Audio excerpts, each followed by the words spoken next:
Seja muito bem-vindo ao canal Catolicismo em Pauta. Meu nome é Jorge Donizete e hoje Dom Henrique Soares medita conosco a liturgia da palavra da Santa Missa deste terceiro domingo da Quaresma. Ouçamos. Nós estamos no terceiro domingo do tempo da Quaresma. Vejam, a Quaresma vai caminhando. E a liturgia da missa deste terceiro domingo começa lá no missal com a antífona de entrada, só para que você entenda. A antífona de entrada é a frase que tem no início de cada missa no missal. Vocês podem perguntar, mas por que a gente nunca escuta esta antífona de entrada? É porque a gente substitui por um canto de entrada. Mas quando a missa é rezada em latim, sobretudo nos mosteiros, canta-se esta antífona de entrada. O canto que a gente canta substitui a antífona de entrada.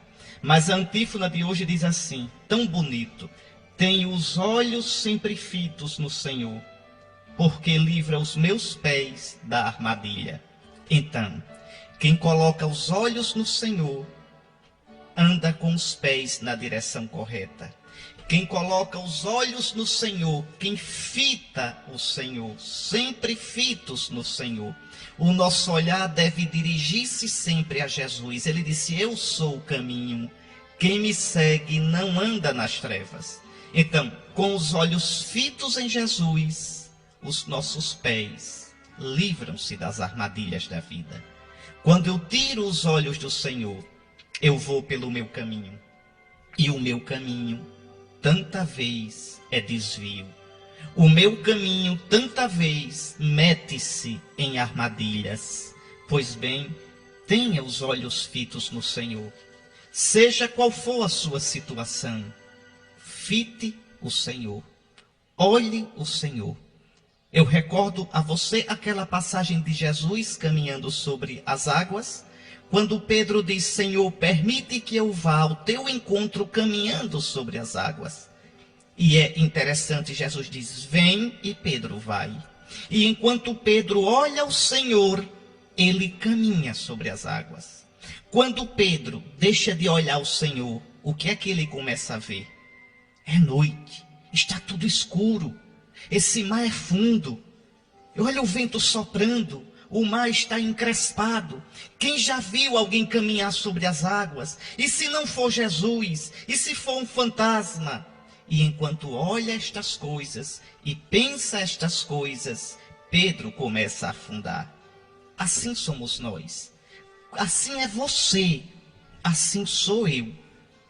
Mantenhamos os olhos fitos sempre no Senhor, porque Ele livra os meus pés da armadilha.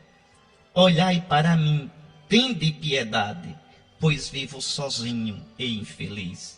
Você pode dizer, não, eu não vivo sozinho e infeliz. Ei, mesmo quando a gente tem tantos amigos, no mais íntimo de nós a gente é só. Mesmo quando tantas pessoas estão ao nosso redor, essas pessoas amanhã poderão não estar mais. Senhor, só Tu és o amigo certíssimo nas tantas incertezas da vida. Tenho os olhos sempre fitos no Senhor, pois Ele livra os meus pés da armadilha.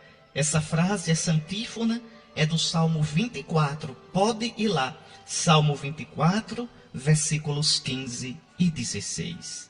Também a oração da missa de hoje, a coleta, né? A primeira oração da missa, a gente chama de coleta. O padre diz, oremos, e aí faz um silêncio. Para quê? Para que você coloque a sua intenção naquele dia. Você coloca a sua intenção particular em silêncio naquele momento. Oremos. Silêncio. Aí o padre começa, ó Deus, veja, recolhe as orações, as intenções de vocês e eleva a Deus.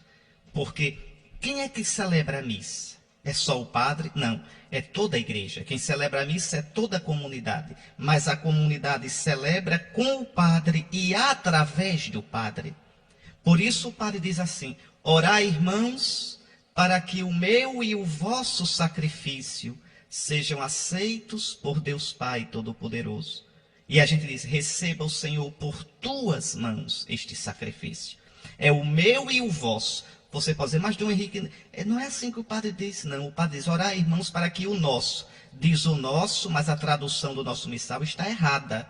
No latim, que é o original, diz o meu e o vosso. E isso vai ser corrigido, porque a tradução do nosso missal está sendo revista na CNBB, para depois ser aprovada pela Santa Sé.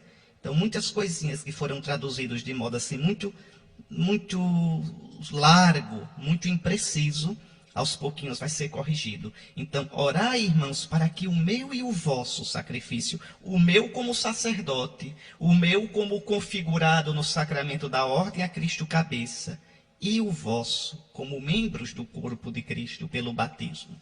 Por isso o padre diz, oremos, cala-se, espera que toda a comunidade em silêncio coloque sua intenção, e então ele faz a coleta, ele recolhe as intenções e eleva a Deus. Então é muito interessante a coleta da missa de hoje. Olhe, ó Deus, fonte de toda misericórdia e de toda bondade, vós nos indicastes o jejum, a esmola e a oração como remédio contra o pecado.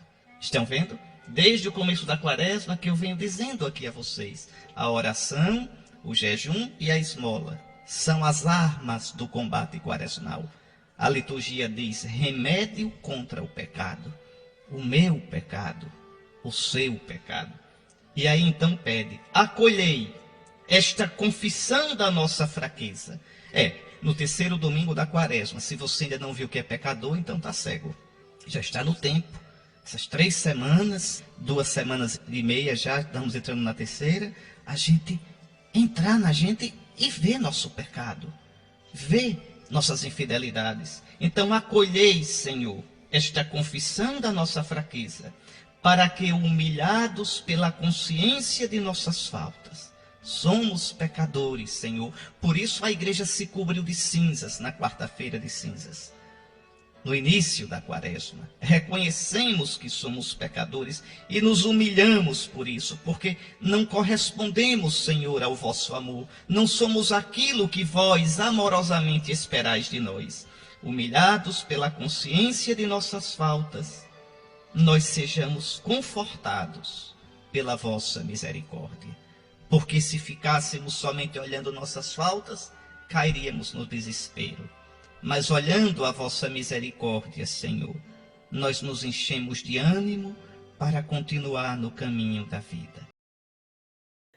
Leitura do livro do Êxodo. Naqueles dias, o povo sedento de água murmurava contra Moisés e dizia: Por que nos fizeste sair do Egito? Foi para nos fazer morrer de sede, a nós, nossos filhos e nosso gado? Moisés clamou ao Senhor, dizendo: Que farei por este povo? Por pouco não me apedrejam. O Senhor disse a Moisés: Passa diante do povo e leva contigo alguns anciãos de Israel.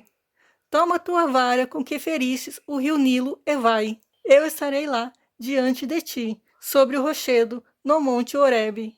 Ferirás a pedra e dela sairá água para o povo beber.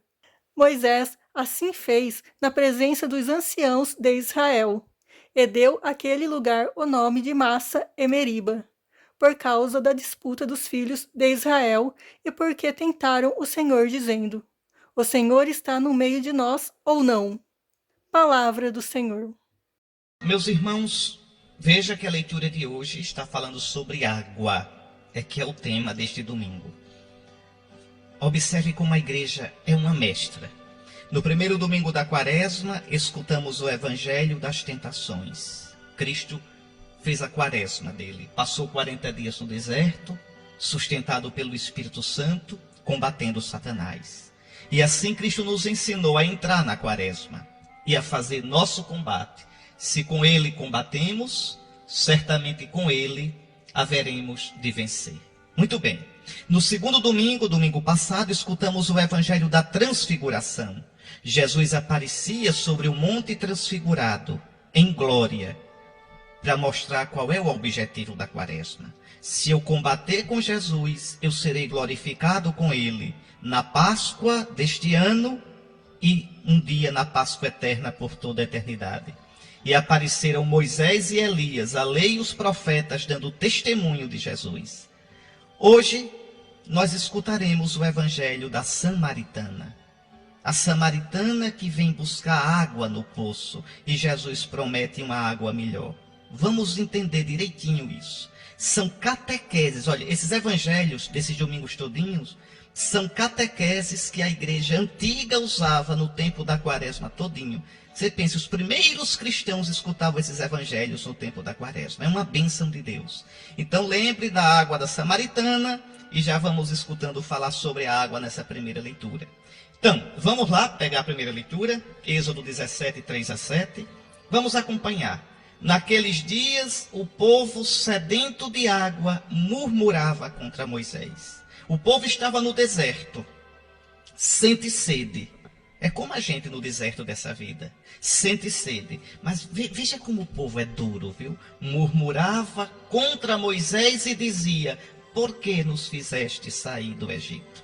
Aqui tem algumas coisas interessantes. Primeiro, murmurava. O que é murmurar? Murmurar é reclamar. Isso que a gente faz tanto e é pecado, né? É aquele zum, zum, zum, zum, zum, zum, cochicha um com o outro, reclamando. Reclama da vida, reclama de Deus, reclama do padre, reclama do coordenador, reclama dos cânticos, reclama dos filhos, reclama de tudo.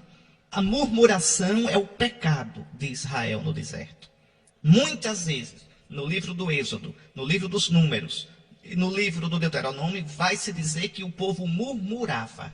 Murmurava. O povo reclamava. Mas não é reclamar alto, é o zum, zum, zum. Aquele zum, zum, zum que desmoraliza a comunidade.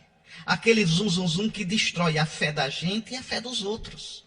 Aquela reclamação, aquele diz que diz, aquele levantar suspeita contra os outros. Eita, que esse pecado é tão nosso, não é? A gente suspeita e já passa por outro como se fosse uma certeza, o outro passa adiante aumentado e assim o inferno se faz.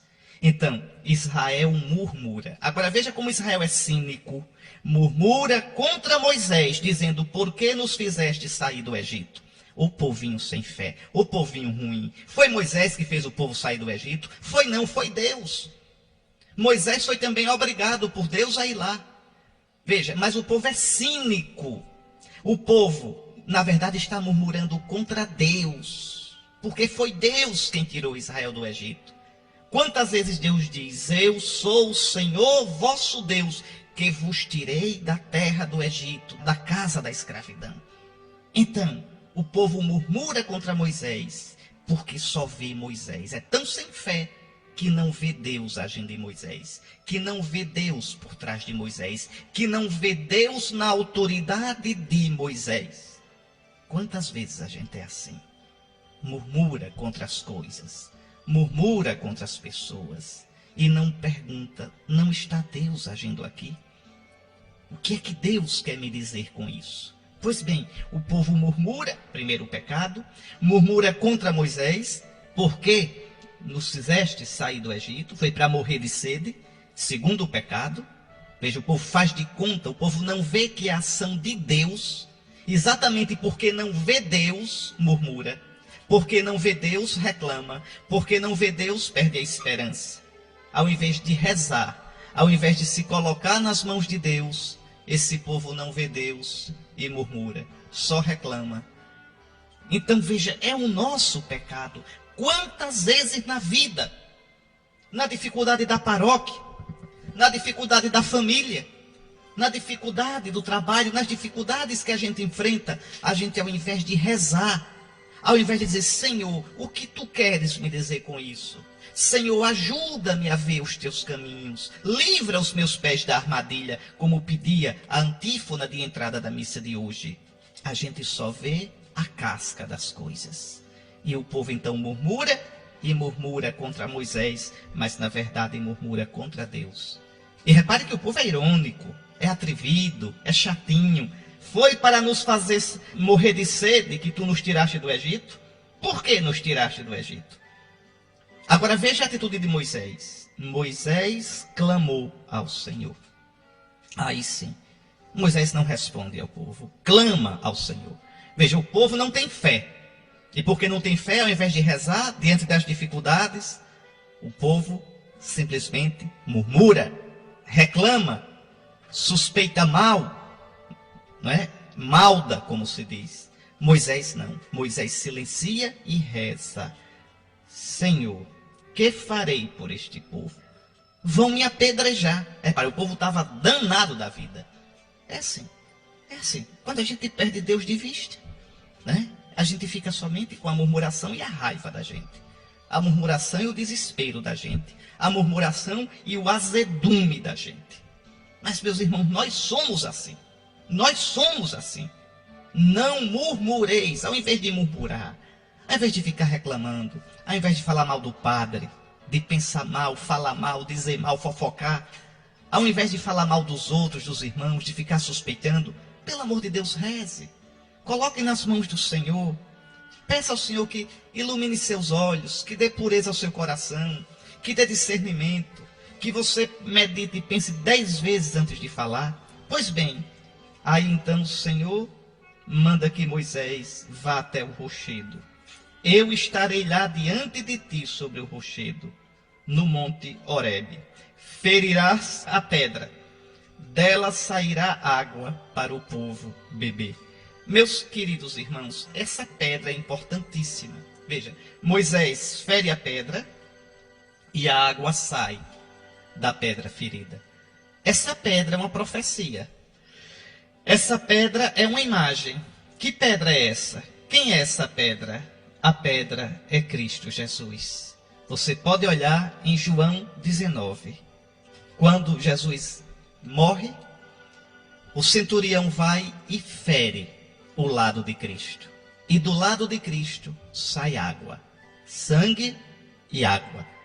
É interessante que antes de Cristo, os rabinos, quando explicavam essa passagem, diziam que daquela pedra saiu sangue e água. Na Bíblia diz que saiu só água, mas os rabinos diziam, saiu sangue e água.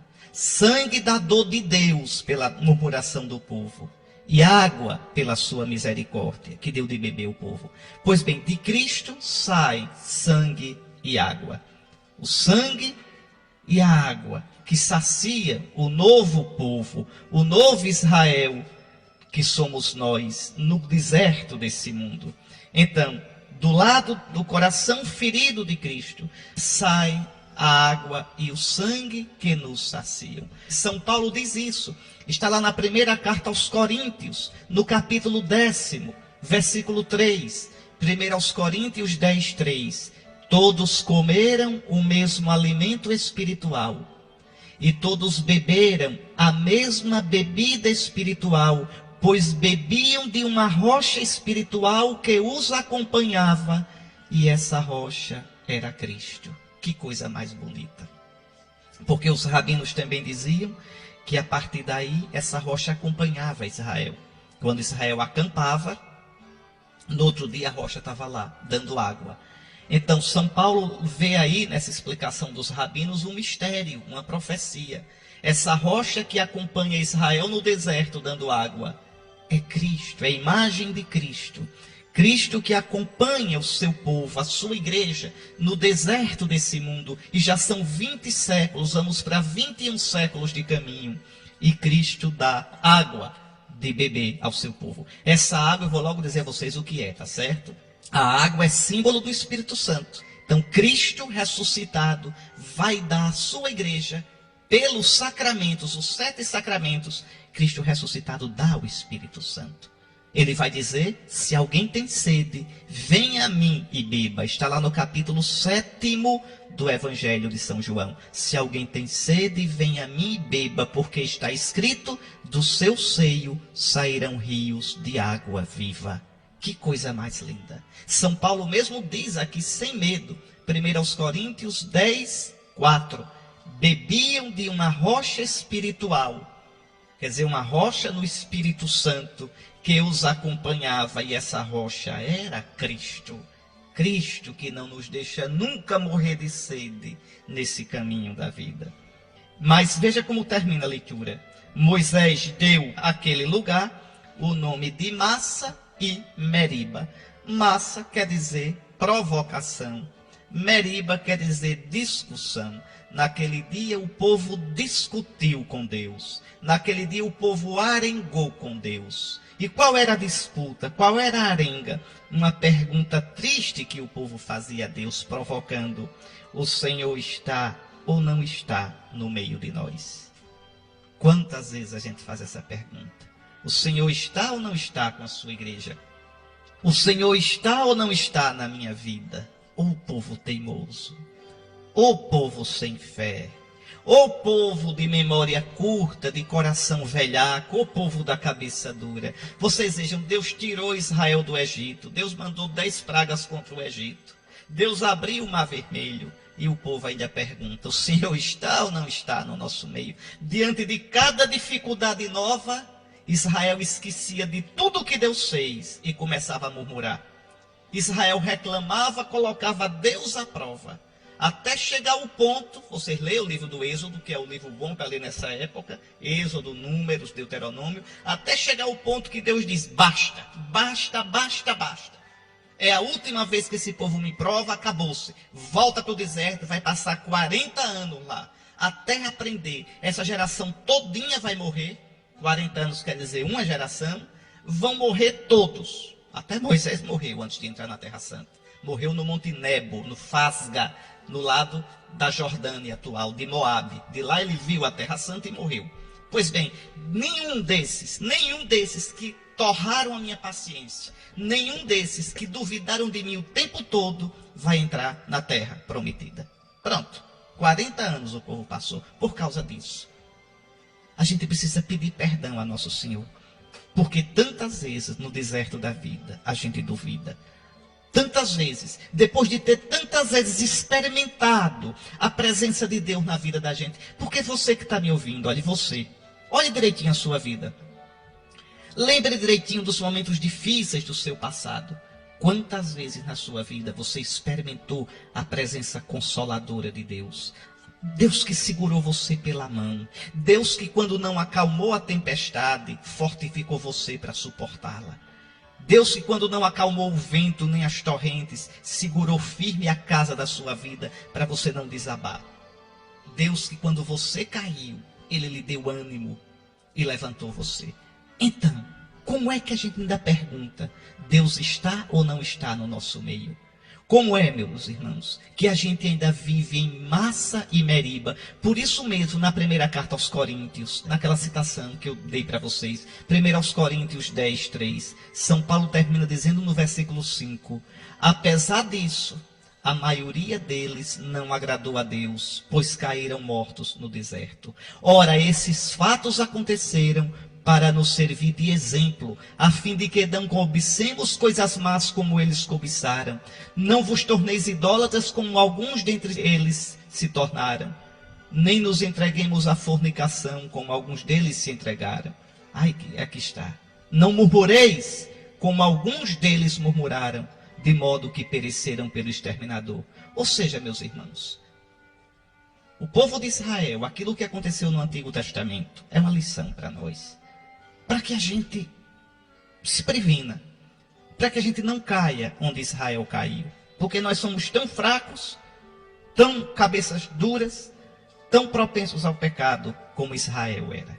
Fiquemos com esses pensamentos e peçamos ao Senhor, Senhor, dá-nos a água do Espírito Santo do Teu Filho Jesus, do lado aberto dele. Sai continuamente, ele no céu, com o seu lado aberto, continuamente derrama a água do Santo Espírito sobre a tua igreja, sobre o teu povo santo. Senhor, dá-nos desta água e dá-nos a graça de reconhecer esta água e de sermos dóceis a este Santo Espírito. Vamos escutar agora um trecho do Salmo 94, que recorda exatamente o que aconteceu na primeira leitura. O Salmo diz, Oxalá ouvisseis hoje a sua voz. Quer dizer, quem dera ouvisseis hoje a sua voz. Porque hoje Deus fala para você. Deus fala para você todos os dias. Quando você diz Deus não fala, não é que Deus não fala, é você que está surdo. É você que endureceu o coração.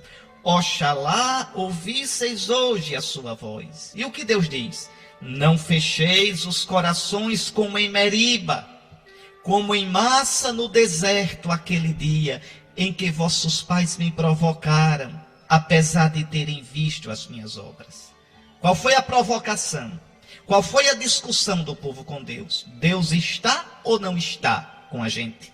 Deus está ou não está na minha vida? Deus está ou não está no nosso meio? Não façais isso. Deus está conosco. Deus é Emanuel. Deus é Deus conosco. Deus nos dá, pelo seu Filho de coração aberto, a água do Espírito. Então, o povo pecou, provocou a Deus, apesar de ter visto as obras dele. Não façamos isso.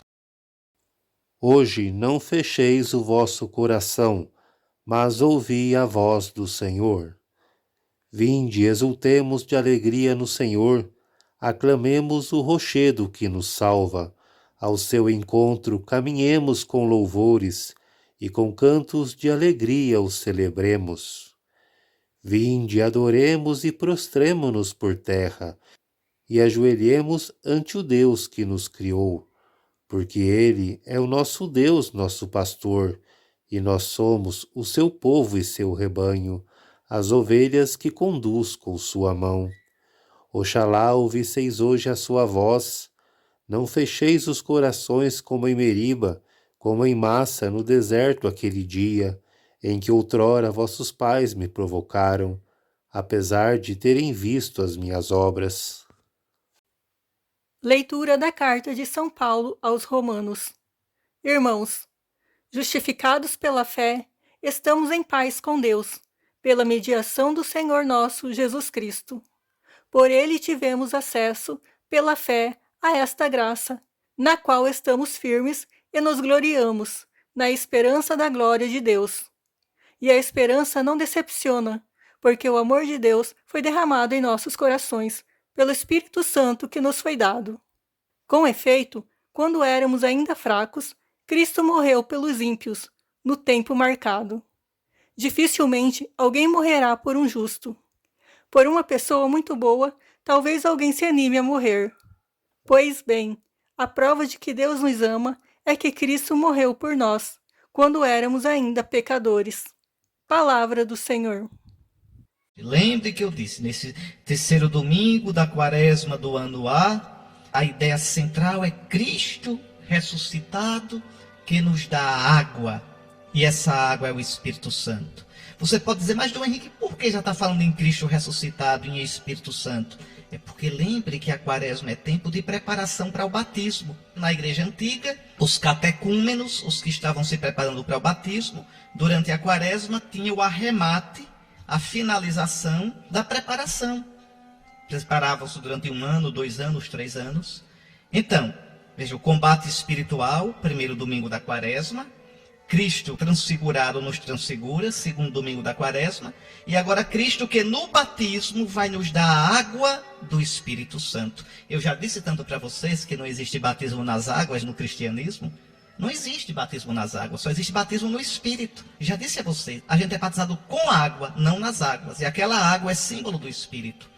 Na noite da Páscoa, o padre vai aspergir a gente com água. E a gente vai renovar as promessas do batismo da gente. Por quê? Porque ser batizado é mergulhar na morte e na ressurreição de Jesus. Meus irmãos, essa leitura é importantíssima. Eu quero colocar 5 pontos para você. Tá certo? 5. Se você quiser, pegue a sua Bíblia, vá. Romanos 5. Vamos lá, capítulo 5, começando do versículo 1. 5 pontos para você eu vou colocar. Primeiro, olha o que São Paulo diz. Irmãos, justificados pela fé, estamos em paz com Deus pela mediação do Senhor nosso Jesus Cristo. Isso eu já expliquei a vocês nesse ano, há uns 3 ou 4 domingos atrás. O que é ser justificado? É ser amigo de Deus. É ser considerado justo por Deus. Justo é o amigo de Deus. José, o esposo de Maria, era um homem justo. Quer dizer, era um amigo de Deus. E como é que nós somos justificados? Eu já expliquei a vocês, pela fé. Crendo em Jesus, eu me torno agradável a Deus. É pela fé em Jesus. Né? Não é só pela fé, no sentido de que eu creio em Jesus com a boca e pronto. Isso eu já cansei de explicar a vocês. A fé me leva ao batismo. E o batismo me introduz na igreja. e me obriga a viver a vida cristã, a vida fraterna com os irmãos, participar dos sacramentos, obedecer aos mandamentos de Cristo e da igreja. Então, a fé significa isto tudo. Por isso São Tiago vai dizer: tu tens fé sem obra nenhuma? Eu não vejo essa fé. Pronto, mostra-me, duvido. Não existe fé. Jesus vai dizer: por que me chamais Senhor, Senhor, e não fazeis o que eu digo? Agora, eu mostro a minha fé pelas obras. As obras da fé, não as obras da lei de Moisés. As obras da lei de Moisés não servem mais para o cristão, mas as obras que nascem da fé. Ou como diz São Paulo, a fé que opera pela caridade. A fé que se mostra nas obras de caridade, quer dizer, nas obras de amor a Deus e aos outros. Então São Paulo diz, olha, irmãos, nós já somos santos, amigos de Deus, fomos justificados pela fé. E estamos em Shalom, estamos em paz com Deus, pela mediação do Senhor nosso Jesus Cristo. Porque Ele morreu por nós, porque ressuscitou por nós, porque nos deu o seu Espírito Santo. Nós não somos mais inimigos de Deus. O cristão não está mais no pecado. Ele tem falhas, ele tem pecados, mas não vive no pecado. É diferente. É diferente viver no pecado, dizer a vida é minha e eu faço como eu quero. Esse vive no pecado, esse é homem carnal. Outra coisa é viver em Cristo, deixar-se guiar pelo Espírito de Cristo e, apesar disso, ter suas debilidades e lutar contra elas. Dizer, Senhor, me perdoe. Senhor, eu quero ser teu amigo. Senhor, eu te sigo. Infelizmente, pela minha fraqueza, pela minha concupiscência, quer dizer, por aquele desequilíbrio interior que nós temos, todos nós temos, eu caio, Senhor. Mas ajuda-me. Esse não vive no pecado, apesar de ter pecados. Procura o sacramento da confissão, se ergue, luta contra o seu pecado. Então, irmãos, nós estamos justificados pela fé em Jesus. E por isso estamos em paz com Deus. Jesus diz, eu vos deixo a paz, dou-vos a minha paz. E depois de ressuscitado ele diz, paz a vós. Estamos em paz com Deus pela mediação de nosso Senhor Jesus Cristo. É por Jesus que a gente tem o perdão. É por Jesus que a gente tem a justificação. Então esse é o primeiro ponto. O segundo ponto, veja, por Jesus tivemos acesso pela fé a esta graça, na qual estamos firmes e nos gloriamos na esperança da glória de Deus. O cristão foi batizado em Cristo pela fé, recebeu o Espírito de Cristo, o Espírito de glória, o Espírito que nos transfigura, e o cristão já vive na esperança da glória de Deus. O cristão sabe que já tem nele a vida de Cristo. Essa vida de Cristo é o Espírito Santo. Já tem nele a vida eterna, a vida do céu. Essa vida do céu é o Espírito Santo, que nos é dada na água do batismo, no óleo da crisma, no Cristo, no seu corpo e sangue cheio do Espírito Santo, quando o Padre impõe as mãos sobre nós na confissão para o perdão dos pecados, dando o Espírito Santo. Então, em cada sacramento, nós mantemos firme, nos gloriamos na esperança da glória de Deus. E a esperança não decepciona. Não, porque essa esperança aqui é esperar Deus de Deus. É esperar em Deus que é fiel. Já nos deu o penhor, já nos deu o começo, o gostinho, a garantia dessa vida eterna, que é o Espírito Santo. E aqui vem o terceiro ponto. Olha o que diz São Paulo. E a esperança não decepciona, porque o amor de Deus foi derramado em nossos corações pelo Espírito Santo que nos foi dado. Olha a água. Olha o Espírito Santo derramado como água. Olha o Espírito Santo derramado no batismo no nosso coração. Eu não disse a vocês tantas vezes, a água do seu batismo é símbolo do Espírito Santo. Então o Espírito foi derramado em nossos corações. Espírito de amor. Espírito que é o amor de Deus, que é a caridade que nunca passará. O amor de Deus foi derramado nos nossos corações, pelo Espírito Santo que nos foi dado. Ou seja, esse amor é o próprio Espírito Santo agindo em nós, que cria em nós um homem novo, uma mulher nova, um coração novo, uma vida nova. Está aí, meus irmãos. É essa água que Cristo nos dá. Dá-nos, Senhor, dessa água. Dá-nos sempre dessa água. Porque quem bebe das águas do mundo tem sede ainda. Vá, beba da água do prazer até se espatifar e você vai continuar com sede. Beba da água do poder, do dinheiro, dos amigos poderosos, da fama, do sucesso, do corpo malhado, da saúde, da inteligência. Tudo isso não sacia sua sede. Senhor, dá-nos de beber da água que só tu tens, que sai do teu lado aberto, que sai do teu coração. Esta água é o Espírito Santo, que murmura no nosso coração que Deus é amor e que diz baixinho: vem para o Pai. Essa água, Senhor Jesus, sacia a nossa vida. Eu posso não ter nada, mas se tiver desta água, eu nunca terei sede. Jesus diz: quem vem a mim nunca mais terá sede. Aqui está, meus irmãos. Bom, quarto ponto. São Paulo diz: com efeito, quando éramos ainda fracos, inimigos de Deus, pecadores, Cristo morreu pelos ímpios no tempo marcado. Que tempo é esse? Na plenitude dos tempos. Quando chegou a plenitude dos tempos, Deus enviou seu Filho. Então, dificilmente alguém morrerá por alguém que preste, por um justo. Por uma pessoa muito boa, talvez alguém se anime a morrer. Pois bem, Cristo morreu por nós, quando nós éramos pecadores, quando não valíamos nada. Aqui está o quarto ponto da nossa meditação. Cristo se entregou gratuitamente por nós. O Senhor nos amou primeiro. Não fomos nós que amamos a Deus primeiro. Ele nos amou. Nos amou nos dando Jesus. E derramou no nosso coração o Espírito de amor, o Espírito de Jesus, para que a gente possa amar também. Não amar com o nosso amorzinho, que é frágil, que é limitado, que muitas vezes é um amor carnal, mas amar com o amor de Jesus, amar com o Espírito de Jesus. O amor de Deus foi derramado nos nossos corações, pelo Espírito Santo que nos foi dado. E aí entramos no quinto ponto. São Paulo diz, está aí no versículo 8. Pois bem, a prova de que Deus nos ama é que Cristo morreu por nós quando éramos ainda pecadores. A prova de que Deus nos ama. No Antigo Testamento, Israel perguntou: Deus está ou não conosco? E tentou a Deus. Nós somos o novo Israel. Nós não temos o direito de fazer essa pergunta, porque a gente já teve a prova do amor de Deus. É só olhar a cruz de Cristo. A prova de que Deus nos ama é que Cristo morreu por nós quando éramos ainda pecadores.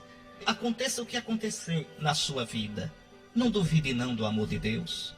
Não duvide não.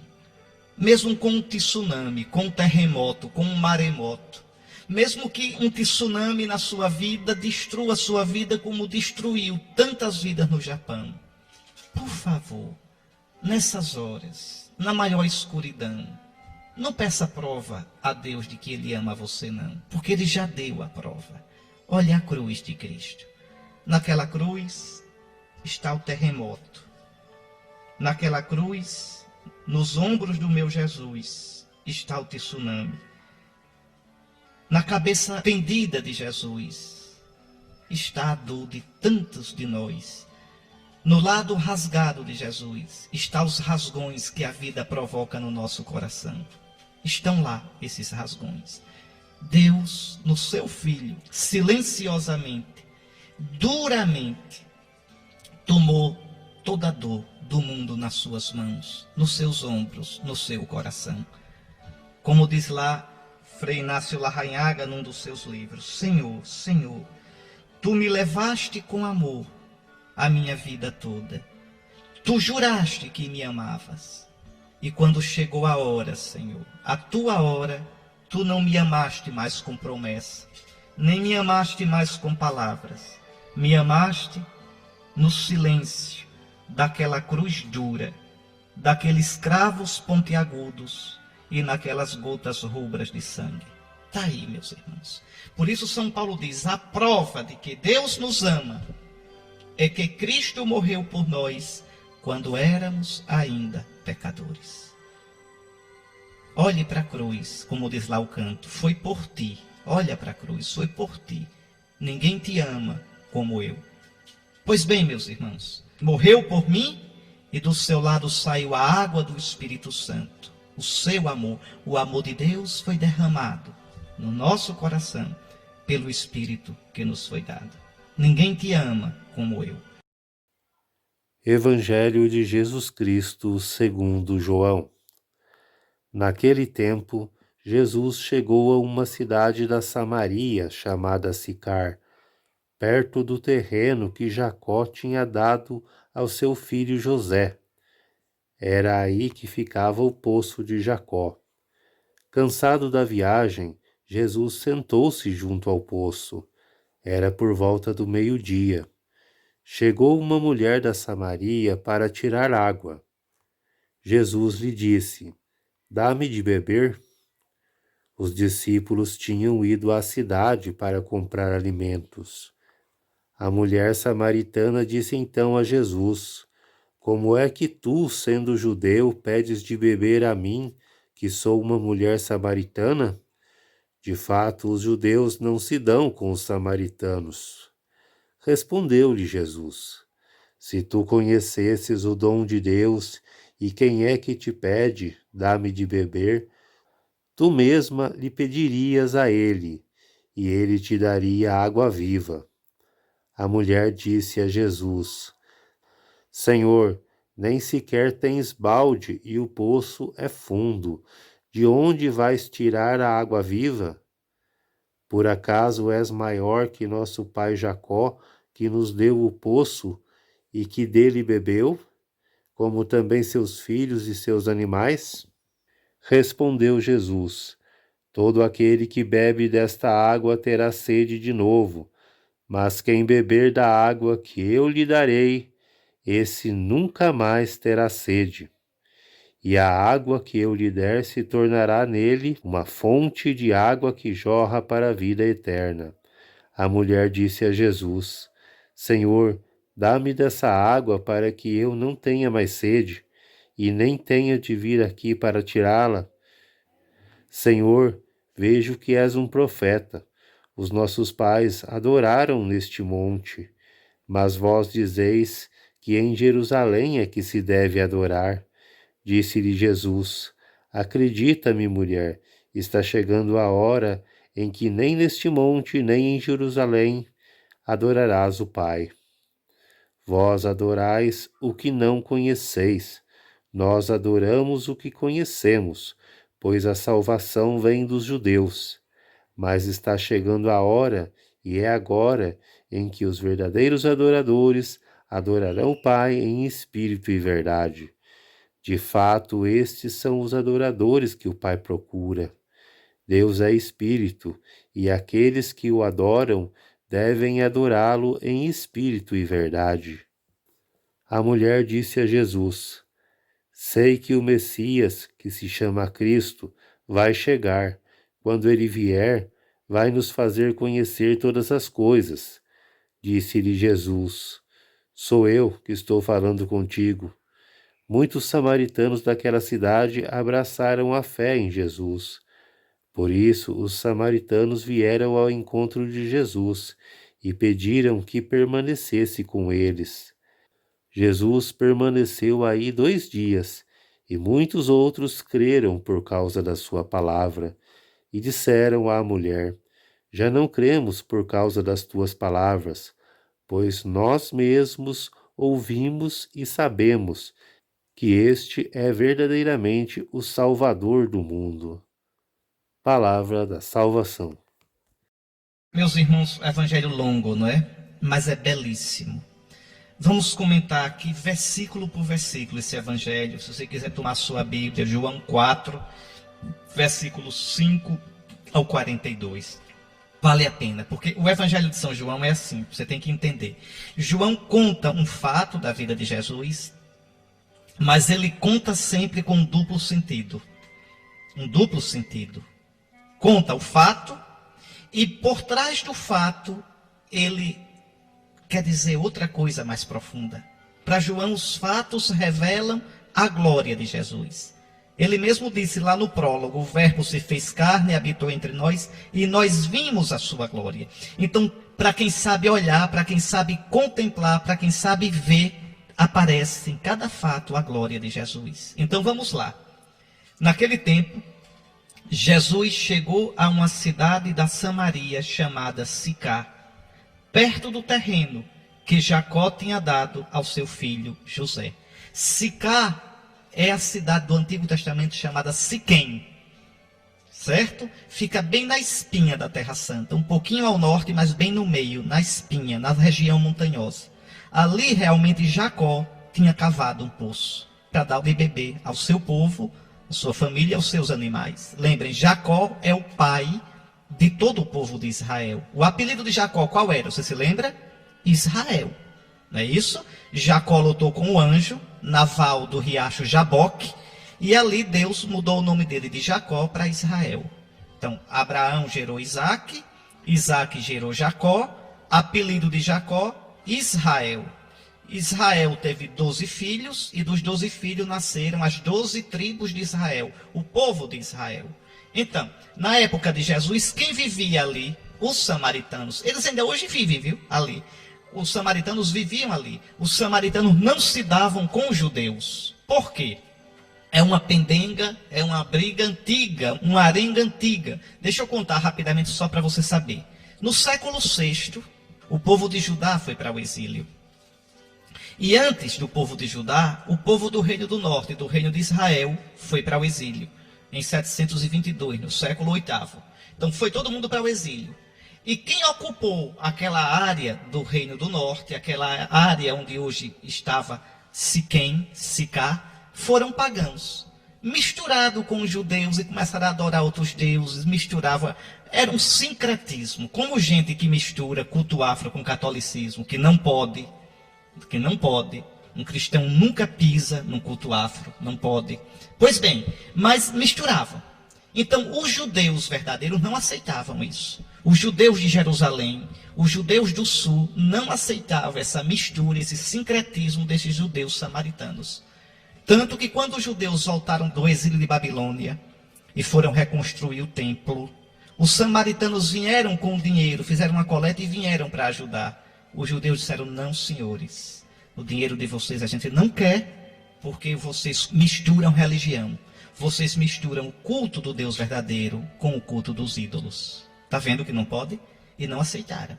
Os samaritanos, com raiva, fizeram um templo rival para competir com o templo de Jerusalém no Monte Garizim. Então era uma briga danada. Os judeus adoravam a Deus em Jerusalém, no templo de Jerusalém. Tudo direitinho como Deus mandou. Os samaritanos, que misturavam o judaísmo, a religião judaica, com cultos pagãos, adoravam a Deus de modo troncho no Monte Garizim. É por isso que quando um judeu passava da Galiléia, que ficava no norte, para a Judéia, que ficava no sul, tinha que passar pela Samaria, no centro. Quando passava, os samaritanos prejudicavam a viagem deles. Arengavam, não vendiam comida, porque eles estavam indo para adorar em Jerusalém.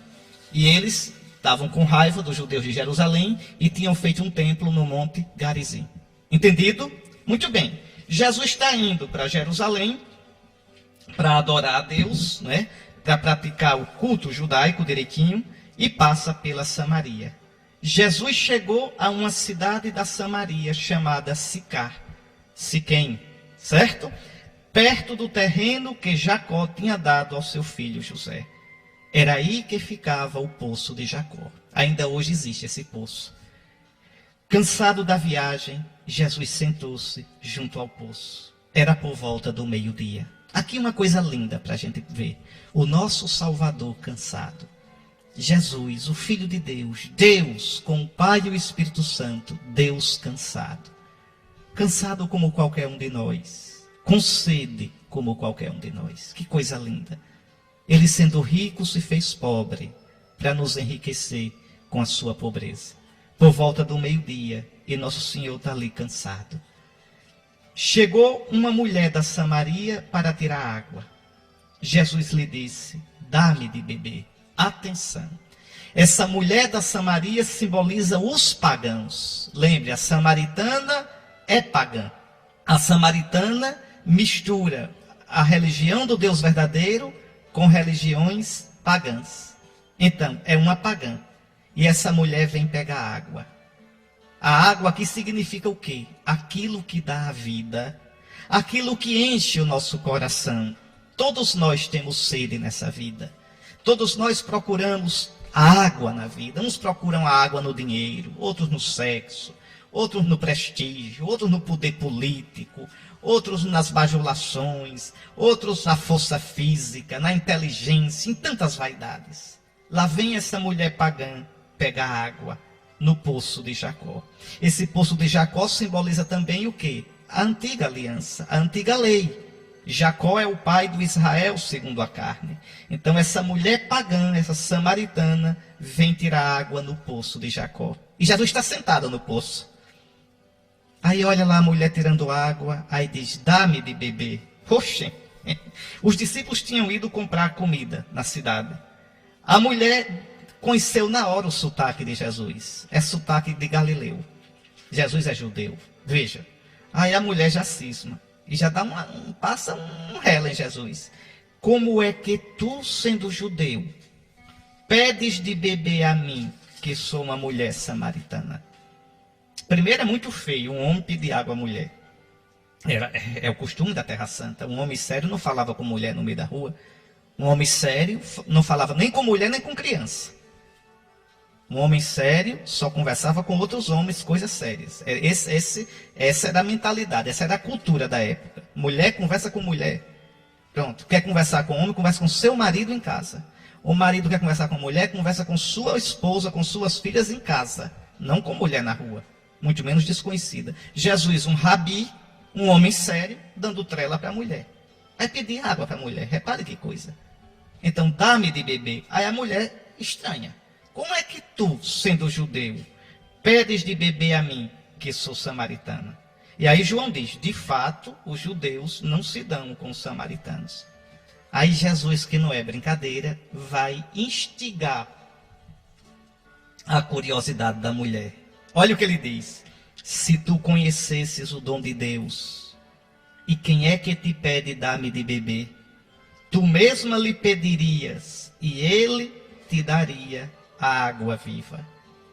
O que é uma água viva? Água corrente, que é melhor do que água parada. Jesus aqui está falando por símbolos. Atenção, se tu conhecesses o dom de Deus. Qual é o dom de Deus? O dom de Deus é o Espírito Santo, minha gente. Simbolizado na água, água viva, água que corre, água que o Senhor dá o tempo todo. Água que vai sair do lado dele na cruz. Água que sai do coração dele para a igreja de todos os tempos. Aí a mulher fica impressionada. Se conhecesses o dom de Deus e quem é que te pede, dá-me de beber. Tu mesma lhe pedirias a ele e ele te daria a água da vida. Aí a mulher desconversa. Né? A mulher ainda não entendeu a coisa. Senhor, nem sequer tens balde. E o poço é fundo. De onde vais tirar a água viva? A água viva Jesus vai tirar do coração dele. Não é do poço de Jacó, não. O verdadeiro poço é Jesus. O poço de Jacó vai ficar para trás. Vai ficar para trás. A antiga lei, os ritos judaicos. Não, é um novo poço agora. É uma nova água que Jesus vai dar. De onde vais tirar a água viva? Por acaso és maior que nosso pai Jacó, que nos deu o poço e que dele bebeu, como também os seus filhos e seus animais? Claro que Jesus é maior do que Jacó. Claro que Jesus é maior do que Abraão. Antes que Abraão fosse, eu sou. Ele não diz no capítulo 8 de João, olha lá no capítulo 8. Ele é maior do que Moisés. Não foi Moisés que vos deu o pão do céu, é meu Pai que agora vos dá o pão. Eu sou o pão da vida. Jesus é maior do que Moisés. A lei nos foi dada por Moisés, a graça e a verdade nos vem por Jesus Cristo. Jesus é maior que Abraão, é maior que Jacó, é maior que Moisés. Tu és maior que nosso pai Jacó. Olha o que Jesus diz. Todo aquele que bebe desta água terá sede de novo. Mas quem beber da água que eu lhe darei, esse nunca mais terá sede. Então o poço que eu tenho, minha filha, é muito melhor do que o poço de Jacó. É o poço do coração dele. Poço bendito. Poço sem fundo. Poço infinito. Poço do qual jorra a água da vida eterna, que é o Espírito Santo. Poço da pia batismal, na qual os catecúmenos são batizados, na qual você foi batizado e recebeu o Espírito Santo. E aí Jesus diz: e a água que eu lhe der se tornará nele, nessa pessoa, uma fonte de água que jorra para a vida eterna. Sim, porque aquele a quem eu der o meu Espírito Santo terá esse Espírito jorrando nele. Jorrará nas boas obras, jorrará no amor a Deus, jorrará numa vida santa, jorrará em obras de caridade. Todo aquele que está em Cristo é uma nova criatura. Vejam como é bonita a palavra de Deus, meus irmãos. Então a água que eu lhe der se tornará nele uma fonte de água viva que jorra para a vida eterna. No capítulo 7, nós estamos no capítulo 4 de João. No capítulo 7, Jesus vai dizer: se alguém tem sede, venha a mim e beba, porque do meu seio correrão rios de água viva. E João diz, ele estava falando do Espírito Santo, que iria receber os que acreditassem nele. Bom, diante disso a mulher se espanta. A mulher ainda não entendeu. Aí ela diz: Senhor, dá-me dessa água, para que eu não tenha mais sede, nem tenha de vir para tirar água aqui nesse poço. Ah, Senhor, dá-nos do teu Espírito Santo, para que a gente não vá mendigar na riqueza, na bajulação dos grandes do mundo, não vá mendigar na ganância, nem tanta ilusão que não mata a sede da gente. Senhor, Senhor, dá-nos a água do teu Espírito, que sacia nosso coração, que aquieta nossos desejos, que nos dá a verdadeira paz. Dá-me, Senhor, da água que tu tens, dessa água viva que é o teu Espírito Santo, dessa água que corre do teu coração e brota da pia batismal da tua Santa Igreja, nossa Mãe Católica. Dá-me desta água, para que eu não tenha mais sede, para que eu sacie de verdade minha sede de paz, minha sede de vida, minha sede de felicidade, de sentido da existência, minha sede de eternidade. A mulher pede a água. Então, sem saber, veja, atenção, João joga sempre com dois sentidos. Então, é uma pagã pedindo o batismo. É uma pagã que quer a vida. Uma pagã que quer encontrar de verdade o sentido para a sua vida, a vida verdadeira. Aí Jesus vai dar checkmate na coitada da mulher. Disse-lhe Jesus: vai chamar teu marido e volta aqui. A mulher respondeu: eu não tenho marido. Jesus disse: disseste bem que não tens marido, pois tiveste 5 maridos e o que tens agora não é o teu marido. Nisto falaste a verdade. Por que essa história de marido aqui, hein? Entenda, é que essa mulher representa os samaritanos, que são pagãos, que se prostituem com os ídolos. Israel só tem um marido, o Deus verdadeiro. Os samaritanos têm ídolos, têm vários deuses. Então Jesus quer mostrar o pecado dos samaritanos. Vai chamar teu marido. Teu marido não é o Deus verdadeiro. E a mulher disse: eu não tenho marido. Já tive 5, eu sou idólatra. É isso que significa. Quantos maridos o seu coração tem? O poder? O prazer? O prestígio?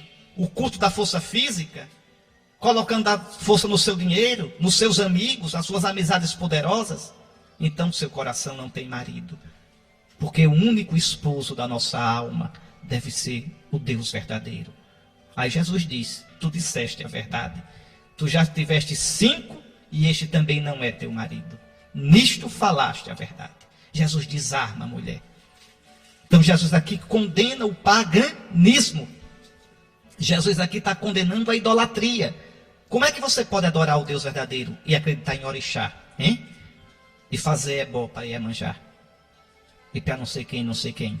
Como é que você pode dizer que acredita no Deus verdadeiro, mas vai ler mão, vai consultar horóscopo? Então tu também não tens marido.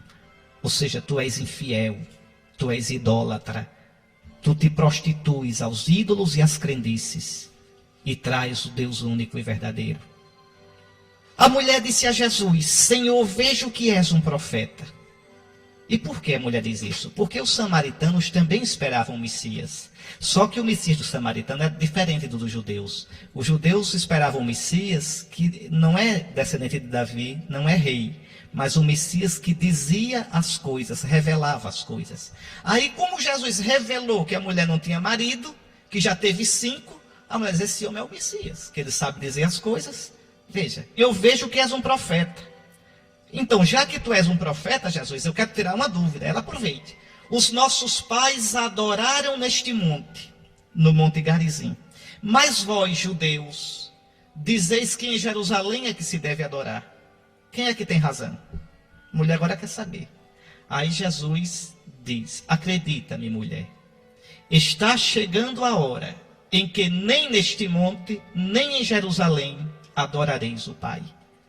Atenção, vai chegar a hora. Quando? Quando Jesus morrer e ressuscitar, não adianta mais ser judeu ou grego, samaritano, não adianta mais ser escravo nem livre, homem nem mulher, branco nem preto, não. Interessa crer em Jesus, receber o batismo no Espírito Santo e adorar em Jesus. Jesus será o verdadeiro templo. Destruir este templo e em 3 dias eu vou erguer o templo do meu corpo. O meu corpo é o verdadeiro templo. Então nem mais em Jerusalém, nem no Monte Garizim, mas em mim, na força do meu Espírito Santo, em espírito e verdade. Repare como é bonito o Evangelho. Quem recebe o Espírito de Cristo no batismo, quem bebe da água desse poço que é o coração de Cristo, adorará o Pai em espírito e verdade, no Espírito Santo. Por isso Jesus diz: acredita-me, mulher, está chegando a hora, é quando ele morrer e ressuscitar, em que nem neste monte, Garizim, nem em Jerusalém, adorareis o Pai. Mas aí Jesus diz uma coisa, veja o ecumenismo de Jesus, é na verdade. Olha o que Jesus diz: vós, samaritanos, adorais o que não conheceis. Vós estáis errados. Nós, judeus, adoramos o que conhecemos, pois a salvação vem dos judeus. Certíssimo, certíssimo. Jesus não engana. Jesus é delicado, é respeitoso, é caridoso, mas diz a verdade. Toda religião é igual? Não. Não, a única religião verdadeira é o cristianismo. Toda igreja é igual? Não, a única igreja de Cristo é a igreja católica. Veja que falta de respeito aos outros. Falta de respeito nenhuma. Nossos irmãos merecem todo o respeito. Nossos irmãos são cristãos, têm muitas coisas boas. Muitas coisas, muitas. Tem o batismo válido, pregam a palavra de Deus, amam a Jesus. Pronto, tem muitas coisas, tem a caridade fraterna. Mas, infelizmente, estão fora da comunhão visível, da comunhão plena com a Igreja de Cristo, que é a Igreja Católica. Então, dizer a verdade nunca é desrespeito. Desrespeito é enganar.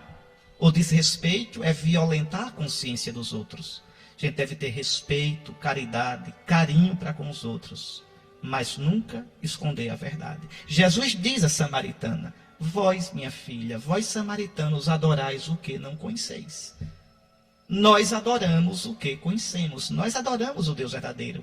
Pois a salvação, minha filha, vem dos judeus. Pronto. E a salvação é Jesus. Acabou-se a festa. Mas está chegando a hora.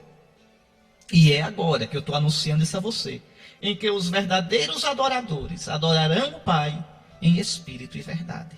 Porque não vão adorar mais no Monte Garizim, nem vão adorar mais em Jerusalém. Adorarão em mim. Eu sou o verdadeiro templo. Quando eu morrer, quando os judeus destruírem o templo que sou eu, veja o meu corpo, eu reconstruirei na força do Espírito Santo esse templo. Ele falava do templo do seu corpo. É no meu corpo. Quem é o corpo de Cristo, hein? A igreja. A igreja. Pelo batismo eu entro no corpo de Cristo. Então, no meu corpo, que é o verdadeiro templo, Igreja Santa, templo do Senhor. Glória a ti, Igreja Santa, cidade dos cristãos. Então, adorareis o Pai em espírito e verdade. De fato, esses são os adoradores que o Pai procura. Deus é espírito, quer dizer, Deus é força, é energia, é ruá. E aqueles que o adoram devem adorá-lo no espírito e na verdade. Devem deixar-se levar pela força, pelo Espírito de Deus. Aí a mulher se desmonta todinha, coitada. Ela diz: sei que o Messias vai chegar. Quando ele vier, vai nos fazer conhecer todas as coisas. E aí Jesus se revela: sou eu que falo contigo. Esse sou eu, no Evangelho de João, é importantíssimo. Várias vezes Jesus diz: sou eu, eu sou. Não é? Eu sou, ego eimi, eu sou. É o nome que Deus revelou a Moisés. Qual o teu nome? Moisés perguntou. Está lá no livro do Êxodo. Deus diz: eu sou. Então Jesus está se revelando como Deus. Jesus está se revelando como Messias. Aí, veja, Jesus diz: eu sou. Sou eu que estou falando contigo. Eu sou o Messias. Nesse momento chegaram os discípulos e ficaram admirados de ver Jesus falando com a mulher. O que é que o nosso mestre, um homem sério, está falando com uma mulher sozinho? E uma mulher pagã, uma samaritana. Veja, que negócio, que escândalo é esse? Jesus não está vendo que ele está se expondo ao ridículo, ao escândalo, a uma falta de respeito?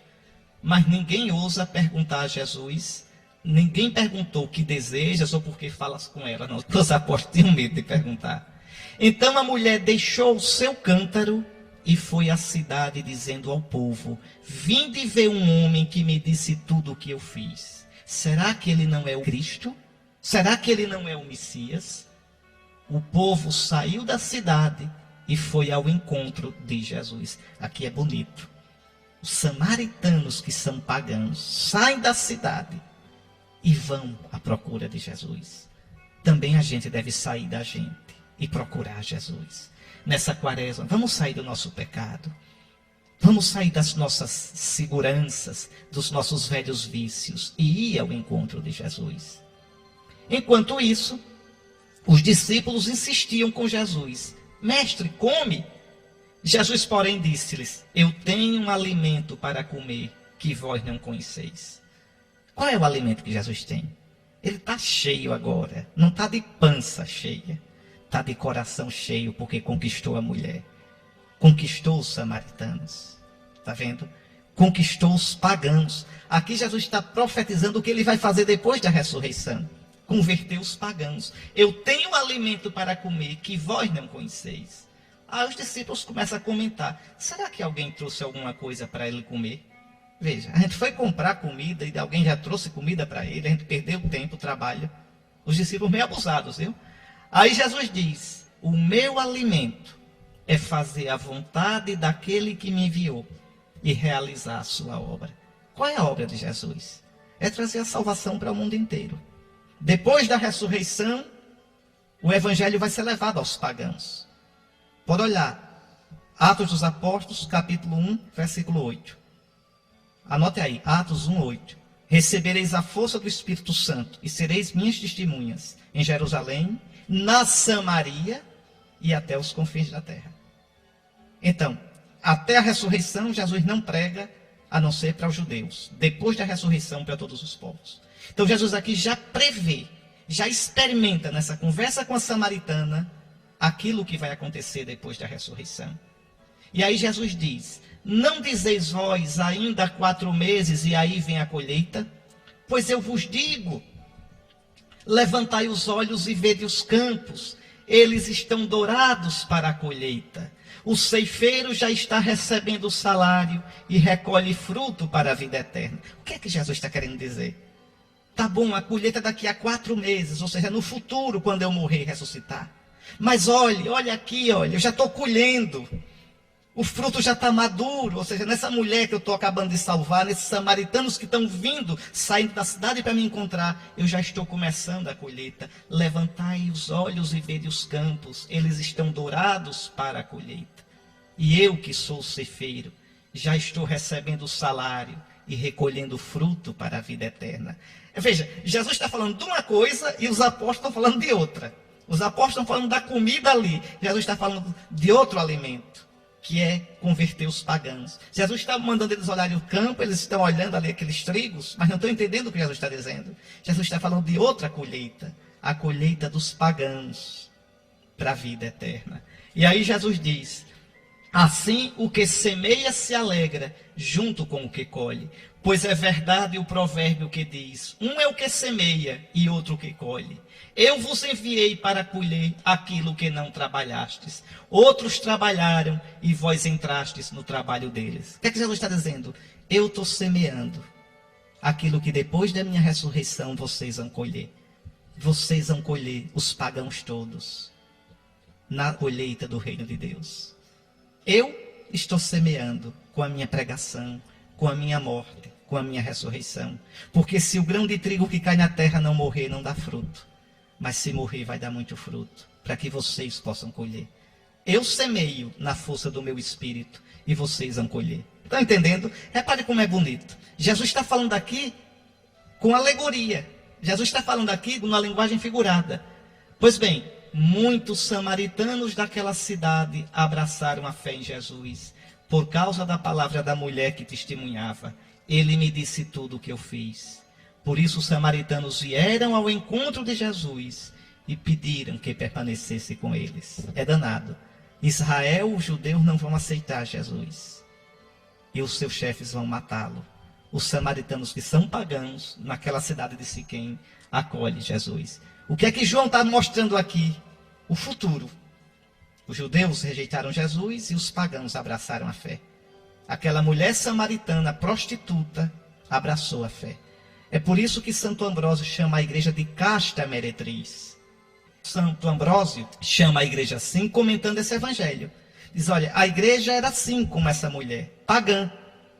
Quem somos nós, sergipanos? Nós, brasileiros? Quem são os cristãos? Aqueles que vieram do paganismo, que éramos idólatras, que tínhamos quantos esposos, quantos maridos, quantos deuses.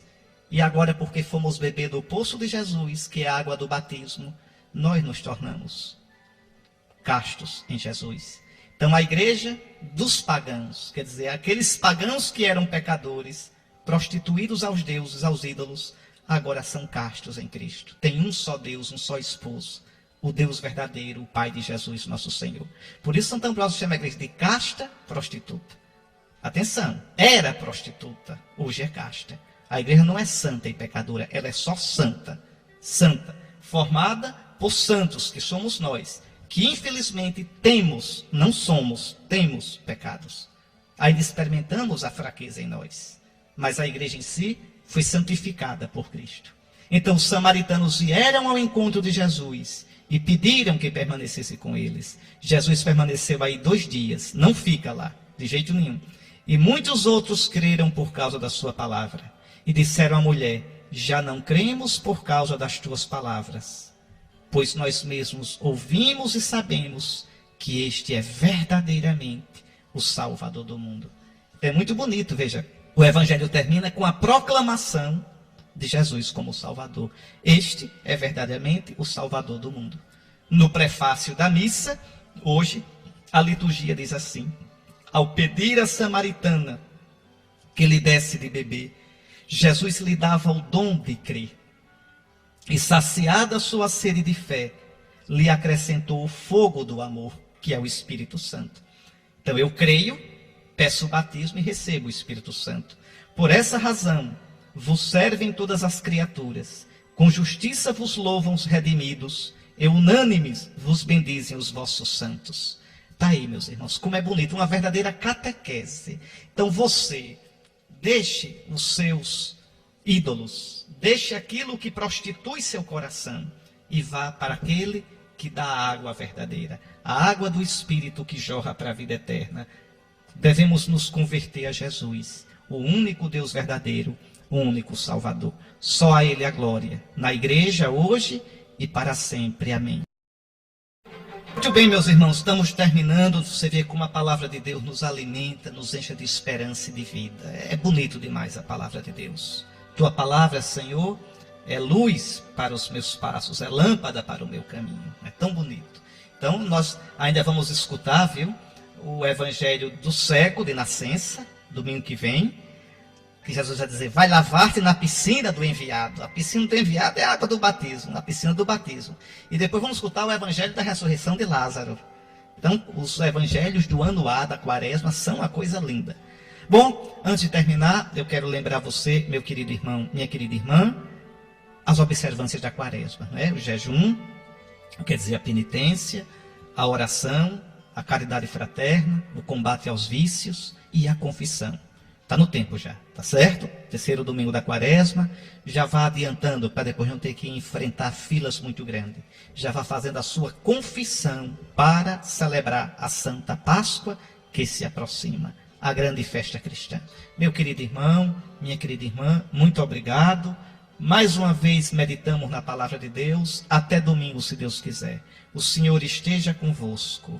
Abençoe-vos o Deus Todo-Poderoso, Pai, Filho e Espírito Santo. Até domingo que vem, com a graça de Deus. Gostou desta reflexão? Comenta aqui embaixo. Deixe seu like, compartilhe este vídeo com seus familiares e amigos. e se inscreva aqui no canal Catolicismo em Pauta. Em todo vídeo novo do canal, indicaremos um livro que ajudará na sua edificação pessoal e progresso espiritual. E comprando o livro por meio do link que estará na descrição do vídeo, você ajudará o canal Catolicismo em Pauta, que receberá uma pequena comissão por cada livro que for adquirido.